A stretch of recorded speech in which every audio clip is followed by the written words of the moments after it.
Hi there, my name's Callie. I'm 34 years old and I'm the mother of a great athletic swimmer who's only 13 years old. My daughter has great abilities and I always knew that she would be envied. But I never thought that envy would come from her aunt or that envy would lead to me nearly losing her. Today, I want to tell you about my experience with my ex-sister-in-law, Jessie. Let me give you a little background information on my relationship with Jessie. I met my husband Jake while I was in college.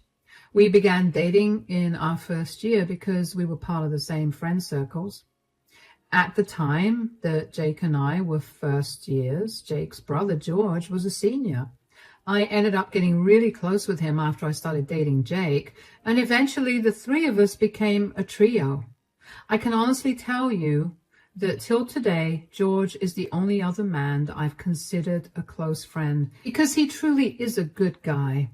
Anyway, George graduated early, and at his first job, he ended up meeting Jessie, and the two of them began dating. They dated for a few years before they decided to get married. Shortly after the two of them got married, Jessie fell pregnant, and 4 months later, so did I.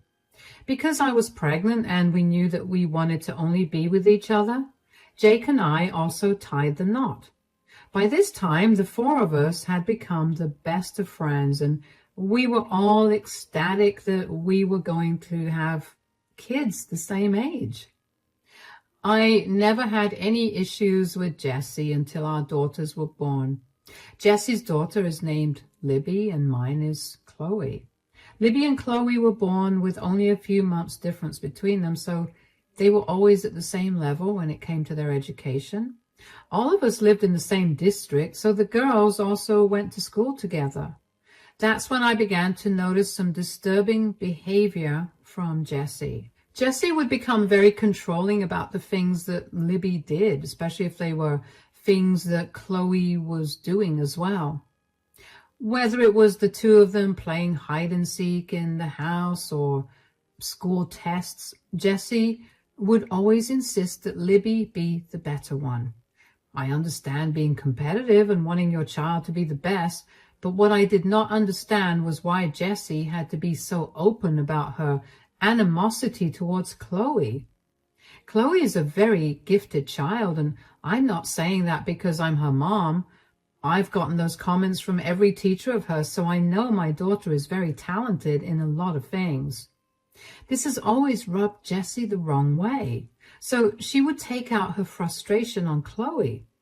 It got to a point where I told George that I no longer wanted Jessie in my home until she got her act together and realized that she was picking fights with a child. For years, I went without contact with Jessie. I still made sure to invite George and Libby, but it was not the same. There was always a tense atmosphere and the girls barely spoke to each other. George wouldn't say much because he was ashamed of Jessie's behavior that resulted in such unhappy family gatherings. Eventually, though, Jessie apologized for her behavior and began to show improvement. She would still make an odd comment here and there, but Chloe learned to ignore it, and I would call Jessie out on it. Now, onto the main incident. When the girls entered high school, they were put in the same class, and that seemed to have made Jessie happier because now she was able to directly see how both girls were performing. The girls also found out about the school swim team, which had competed at national levels for the last 6 years. Both of them loved to swim, so naturally they both decided to give it a shot, but neither of them knew that the other was trying to get into the team. I remember being surprised that Libby tried it out too, but I was happy that she was moving out of her comfort zone as she never liked to participate in things. Unfortunately, though, Libby didn't get into the team, but Chloe did. 2 days after the tryouts, I got a call from the swim coach, and she told me that Chloe was an excellent swimmer, so she was in. She only called me because she couldn't believe that someone with so much potential tried out, and she wanted me to be the first to know. Out of courtesy, I asked if Libby got in, and I was told she hadn't.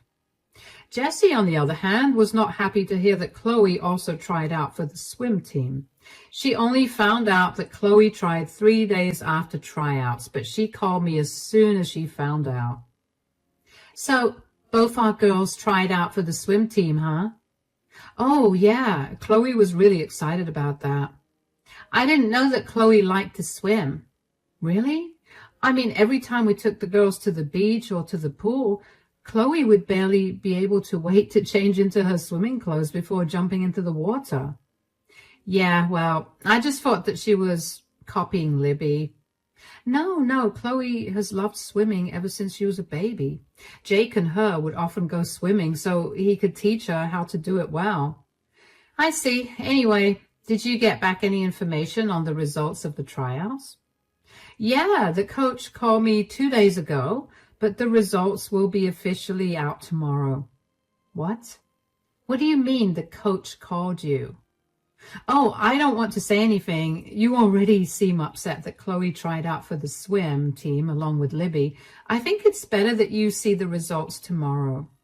No, tell me right now, did the coach call you to tell you that Chloe's performance was horrible?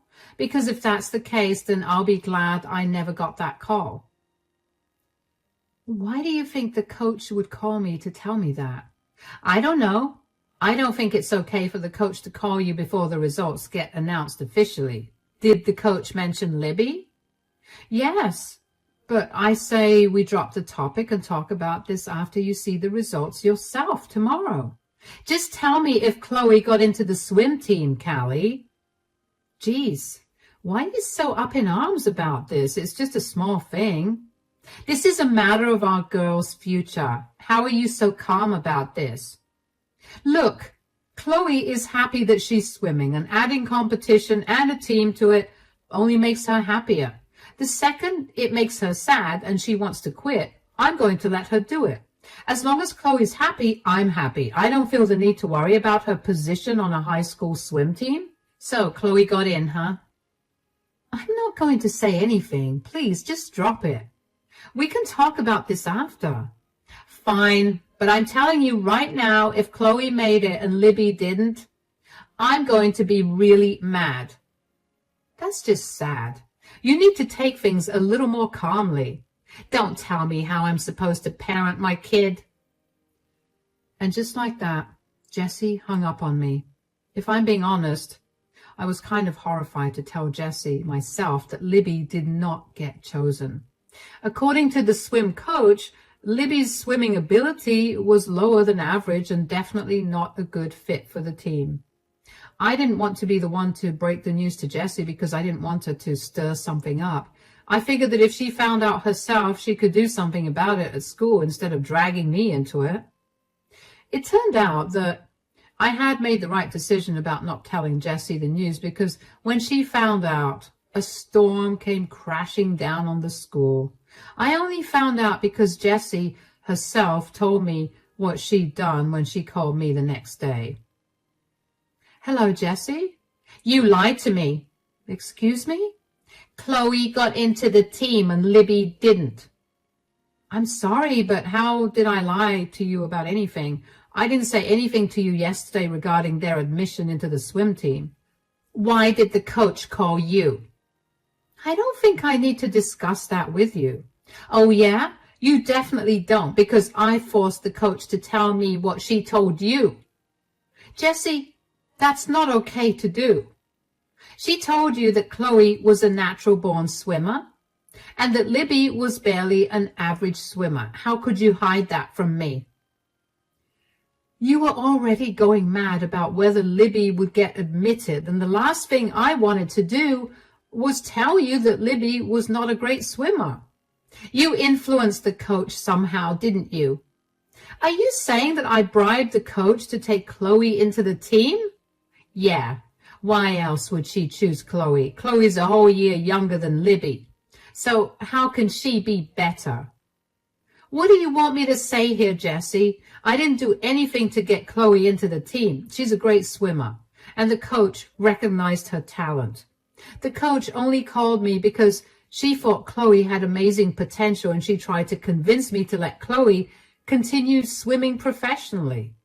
I asked about Libby out of courtesy, and the coach let me know that Libby was a good swimmer, just not great for a team. You can't possibly pit two tweens against each other because you're upset. So what if Chloe's a year younger? Your age has never defined your abilities. Don't try to act all high and mighty with me. I know that you did something to get Chloe into that swim team. Look, you can believe whatever you want to, but I promise you that I had nothing to do with Chloe getting into the swim team. Whatever she did it because she had the potential and her coach recognized it. Just don't make the girls hate each other because of this. I'm sure that with a little more practice, Libby can try again in a year and make it into the team. I don't want to wait a year for Libby to join the team. You've ruined her life. Jessie, please, stop being so dramatic. Shut it. Do not expect me to be nice to you or Chloe. Once again, Jessie hung up on me. I did not understand why she was so angry at Chloe for simply being good at something.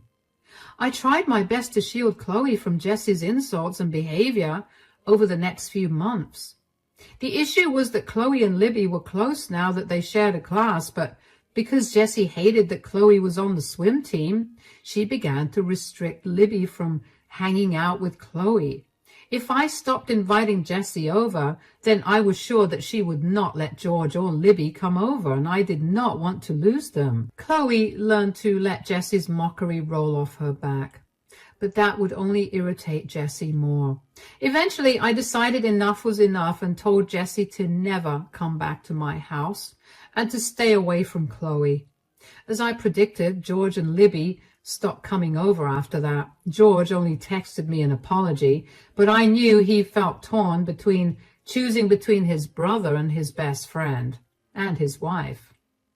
Months passed that way, and Chloe was doing great on the swim team. Sometimes I'd run into Libby at school whenever I'd pick Chloe up, and I'd check in on her, but that was the extent of my conversation with her. And then one day I got a call from Chloe's school telling me that Chloe was found passed out in the locker room an hour into practice. I cannot even begin to tell you how scared I was. The school told me that she was rushed to the hospital, so I rushed there as well. And when I got there, the doctors were still conducting tests on her. And after a little while, Chloe's blood reports showed a high amount of sleeping tablets in her system. The doctors and nurses worked hard to flush her stomach, and when she was stabilized, they told me that she would wake up in a few hours. At that time, all I could think about was how lucky I was that the pills didn't kill my baby, and how she could have possibly gotten her hands on those pills. I ended up falling asleep when the panic settled, but I was woken up when Chloe called out to me. "Mom, why am I in hospital?" "Oh, sweetie, you're awake." "Yeah, when did I fall asleep? I remember going to the locker room, and now I'm here. What happened?" "Well, the school called me at around 5 to tell me that you were found passed out in the locker room. The doctor ran some tests on your blood, and the report said that you had a large amount of sleeping pills in your system. They had to flush the pills out of your system." "Why did you take so many pills? And how did you even get your hands on them?" "Sleeping pills? Mom, I swear I didn't take any sleeping pills. Why would I even take them right before swimming practice?" "Yeah, you're right. I'm not blaming you, sweetie. I'm just freaking out, okay? It was really scary to get that call." "I get that. I'm sorry for freaking you out, Mom." "No, you have nothing to apologize for, darling, but I do need you to help me figure out how you managed to ingest these pills." "Of course. I didn't eat anything at the cafeteria or from anybody else. I only ate the food you gave me, and I only drank water." "Are you sure? You had to have ingested these somehow. Think harder, darling. Maybe you took a bite out of one of your friend's foods or something?" "No, Mom. All of them ate from the cafeteria, and I was there with them the entire time, so there's no way that any of them could have slipped anything in the food. Even if they did, I didn't eat out of their plates at all. Also, they're my friends. There's no way that they would have did this to me." Okay, then did someone on the swim team give you a drink or something? Not at all. Wait, Libby handed me an energy drink today. I tried to tell her that I didn't want it, but she told me that Aunt Jessie had specifically bought it for me as an apology for her behavior. So I took it. You don't think that Aunt Jessie messed with the drink, right, Mom? I have no idea, but I wouldn't eliminate that possibility. Do you still have the drink? Yeah, it's in my backpack. All right, we'll send that for testing and we'll see. But for now, you need to rest up. You're going to feel woozy for a while. Yeah, I already feel like that. You can sleep, sweetie. I'll be right here. My head was swimming with confusion.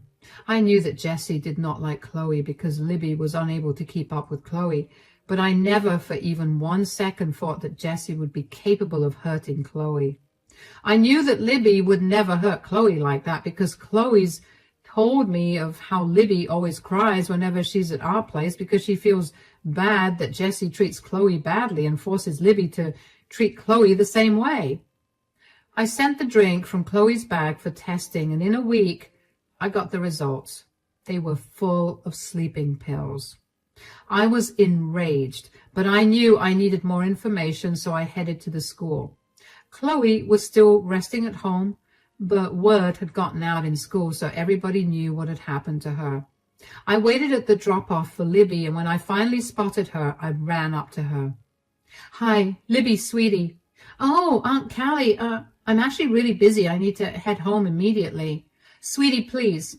I just need 2 minutes with you. I'll buy you some ice cream. It's a hot day, so I'm sure you'll like it. I'm not so sure. Mom told me to come back as soon as I can without stopping for anything or anyone. I promise you, it'll be okay. Besides, I'm your aunt, so your mom won't be too worried. How do you like the idea of an ice cream? Sure. All right.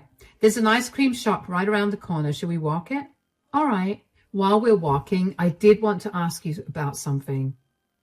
I promise you I had nothing to do with what happened to Chloe. Sweetie, I didn't even mention Chloe. How did you know that I was going to ask about her? I mean, it seemed only natural that you would ask me about Chloe when, she made it to the swim team and I didn't. I would never blame you for it or for being jealous. Are you jealous of Chloe, though? Absolutely not. I saw her tryouts, and my gosh, she can really swim. As soon as I saw her and the other people who tried out, I knew that there was no way that I was going to get accepted into the team, and I'm completely okay with that. I'm sure that with a little practice. No, I don't even like swimming. What? But your mom? Yeah, she just wants me to do all the things she did in high school, and she gets mad when I don't. Oh, I'm so sorry. Yeah, I've learnt to live with it. Well, again, I'm not blaming you, but I do need to ask you if you're involved with what happened to Chloe. She hadn't had anything other than the energy drink you gave her before practice, and before that she ate food that I packed, and I know that there was nothing wrong with that. Could you please tell me if there was something wrong with the drink, because Chloe's blood came back full of some dangerous sleeping pills. What? Oh my God, I didn't know. Didn't know what, darling? Why are you crying, sweetie? My mom made me do it. I swear I didn't do anything. Calm down, darling. I saw Mom slip some crushed powder into the drink, and she insisted I give Chloe the drink. I was concerned about it, but she convinced me that she added some extra protein to the drink. I didn't know that she put sleeping pills in the drink. Are you sure that your mom did this? Absolutely. I'm so sorry. Please don't report me to the police. Oh, sweetie, I won't do anything to you. Why don't we just have ice cream, okay? I promise you nothing will happen to you, okay? All right. I cannot even begin to describe the anger I felt when Libby told me that. I couldn't believe that Jessie would willingly hurt a child like that. I put on a smile while I was with Libby, but just before I let her go home, I asked her if she would be willing to tell the police what she told me, and she readily said yes. She told me that she was scared of getting punished, but she was even more upset at what her mother had done to Chloe. When I got back home, I discussed my plans of action with my husband, Jake, and he agreed that it was the right thing to do. So the next day, I went over to the police station and filed a report against Jessie. I picked Libby up after school and took her to the police station where she gave her statements too. And she even brought up more instances of Jessie's toxic behavior that was happening behind closed doors, like how she would punish Libby for not surpassing Chloe by not letting her eat food or not talking to her for weeks. I thanked Libby profusely for her help, and she asked me if she could stay with me for a few days. Of course, I told her she could. I called Jessie to tell her that the girls wanted to have a sleepover, and initially, Jessie was adamant about me bringing Libby back home, but eventually gave in and told me to do whatever I wanted. However, the next day, while I was at work, Jessie called me. "Hi, Jessie, I'm a little busy right now. Can you call me back in a bit?" "No, I don't care about what you're doing right now. I have to speak to you right away." "What is it?" "Do you mind explaining why I have a bunch of policemen searching my house right now?" How would I know why the police are involved in your life? Did you do something to warrant a police visit?" "Do not play dumb right now. I know that you pressed charges against me and they're here to conduct some investigation." "Oh, right. I found out that you were the one who tried to drug Chloe, so I felt like it was only right that you face the consequences for your actions." "Why in the world would I drug Chloe? Are you out of your mind?" Chloe's reports showed an excessive amount of sleeping pills in her bloodstream, and other than the food I gave her, she only drank the drink that Libby handed her. Libby told me that you forced her to give Chloe that drink. "Are you seriously pressing charges against me based on the word of a child? You know kids like to make stuff up." "Kids, yeah, but teens, they don't make up outrageous lies like this."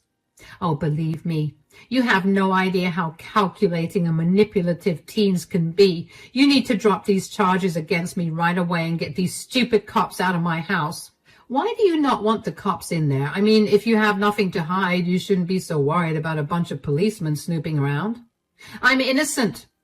I just do not like people snooping in on my stuff. Look, I need to find out what happened to my daughter, and if what Libby said was true, you're going to suffer." "Okay, if we're going to trust Libby, tell me why I would even want to hurt a child." "If I remember correctly, you hated the fact that Chloe got into the swim team, that you desperately wanted Libby in. So what? You think I'm some pathetic, vengeful mom who hurt a child to get what she wants?"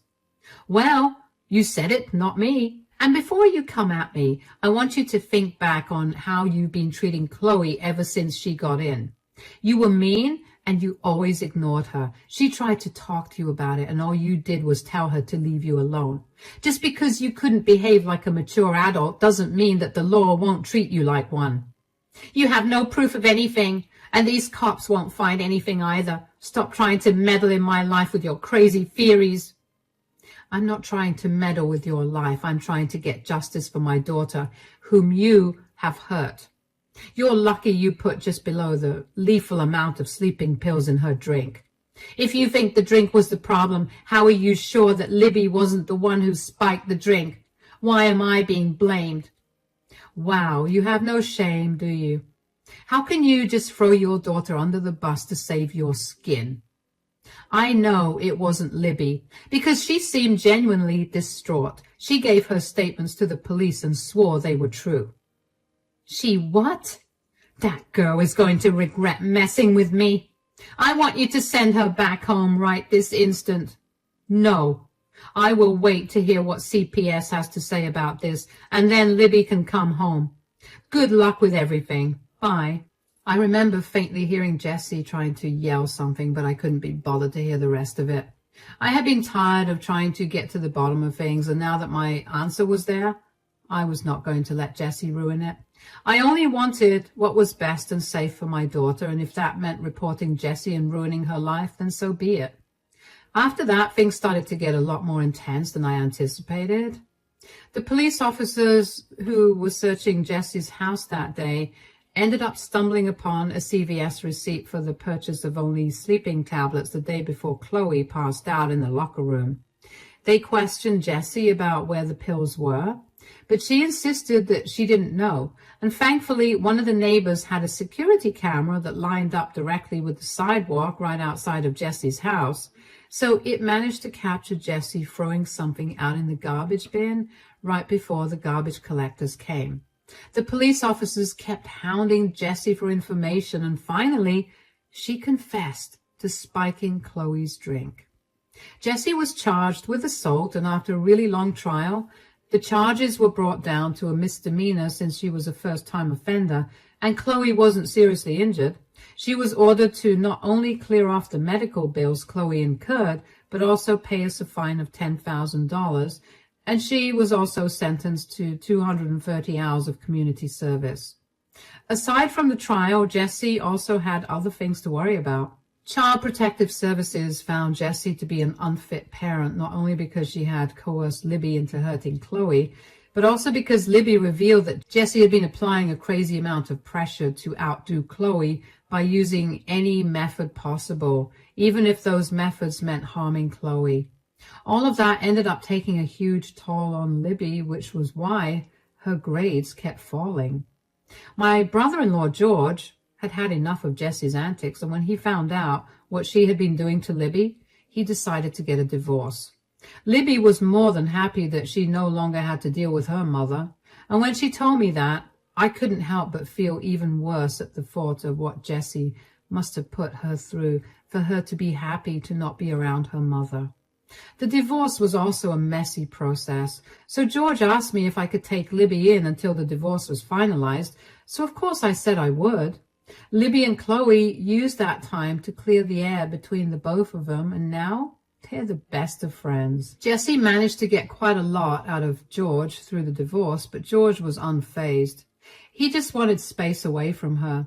Thankfully, George managed to keep the house because he inherited it from his grandfather, so Jessie had no right to it. Jessie had nowhere else to go either because her family refused to take her in when they found out what she'd done. She managed to put herself up in a motel for a while, and she kept calling and texting me to tell me how I'd ruined her life. She's been struggling to get a job because her last one fired her when her actions were brought to light.